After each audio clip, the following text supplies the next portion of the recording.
की नवरा विचारत नाही मला, त्याला काळजीच नाही माझी. अगदी पाळी सुरू असली ना माझी तरी मला विचारत नाही माझा नवरा. त्यावर एक सांगू का, लाखो पुरुषांना किंवा मुलांना माहितीच नसतं की बायकांना किंवा मुलींना पाळी सुरू असताना इतका त्रास होतो.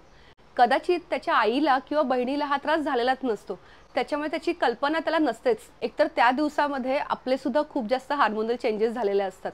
त्यावर एक उपाय असा आहे की एक दिवस तुमचा मूड चांगला असताना आणि तुमच्या नवऱ्याचा मूड चांगला असताना त्याला बसवा आणि त्याला सांगा की बाबा अमुक अमुक आणि असा असा त्रास होतो मला आणि मला तुझ्याकडनं ह्या अपेक्षा आहेत, थोडंसं कर माझ्यासाठी, मला हे केलेलं तू आवडेल. सांगून बघायला काय हरकत आहे. आणि मी सांगते तुम्हाला 99% पुरुष ऐकतात बरं का आपल्या बायकोचं. उगाच त्रागा करून घ्यायचा नाही की त्याने हे केलं नाही आणि त्याने ते केलं नाही आणि उगाच बाहेरचं कोणी काहीतरी सांगतंय म्हणून आपलं डोकं फिरवून घ्यायचं नाही. स्वतः विचार करायचा, स्वतः बोलायचं आपल्या पार्टनरशी आणि मगच ठरवायचं.